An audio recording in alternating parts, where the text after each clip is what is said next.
கோவை மாவட்டத்தில் 6,50,590 வாக்காளர்கள் நீக்கம் செய்யப்பட்டிருக்கின்றனர் என்ற ஒரு விவரம் வெளியாகியிருக்கிறது.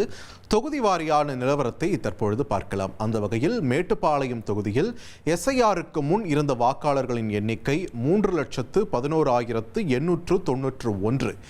எஸ்ஐஆர் மூலம் 41,993 வாக்காளர்கள் நீக்கப்பட்ட நிலையில் எஸ்ஐஆருக்கு பிந்தைய வாக்காளர்களின் எண்ணிக்கை 2,69,898 பதிவாகியிருக்கிறது. தொடர்ந்து சூலூர் தொகுதிக்கான நிலவரத்தை பார்க்கலாம். எஸ்ஐஆருக்கு முந்தைய வாக்காளர்களின் எண்ணிக்கை 3,34,311 இருந்த நிலையில் தற்போது 40,795 வாக்காளர்கள் நீக்கப்பட்டிருக்கின்றனர்.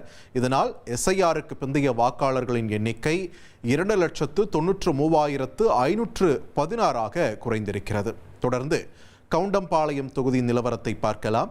எஸ்ஐஆருக்கு முந்தைய வாக்காளர்களின் எண்ணிக்கை 4,91,143 இருந்த நிலையில் 1,13,403 வாக்காளர்கள் இந்த தொகுதியிலிருந்து மட்டும் நீக்கப்பட்டிருக்கிறார்கள்.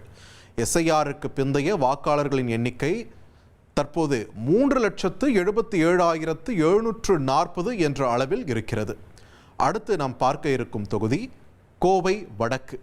இந்த தொகுதியை பொறுத்தவரை எஸ்ஐஆருக்கு முந்தைய வாக்காளர்களின் எண்ணிக்கை 3,45,934 இருந்த நிலையில் 67,403 வாக்காளர்கள் நீக்கப்பட்டுள்ளதால் தற்போது 2,78,531 வாக்காளர்கள் என்ற நிலை எஸ்ஐஆருக்கு பின் ஏற்பட்டிருக்கிறது.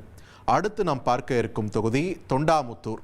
தொண்டாமுத்தூரில் எஸ்ஐஆருக்கு முந்தைய வாக்காளர்களின் எண்ணிக்கை 3,42,928 இருந்த நிலையில் தற்போது 69,982 வாக்காளர்கள் எஸ்ஐஆரால் நீக்கப்பட்டிருக்கக்கூடிய நிலையில் எஸ்ஐஆருக்கு பிந்தைய வாக்காளர்களின் எண்ணிக்கை 2,72,946 குறைந்திருக்கிறது. அடுத்து நாம் பார்க்க இருக்கும் தொகுதி கோவை தெற்கு. கோவை தெற்கு தொகுதியை பொறுத்தவரை எஸ்ஐஆருக்கு முன்பு இருந்த வாக்காளர்களின் எண்ணிக்கை 2,44,863. இதில் எஸ்ஐஆர் மூலம் 65,555 வாக்காளர்கள் நீக்கப்பட்டுள்ள நிலையில் எஸ்ஐஆருக்கு பிந்தைய வாக்காளர்களின் எண்ணிக்கை 1,79,308 குறைந்திருக்கிறது.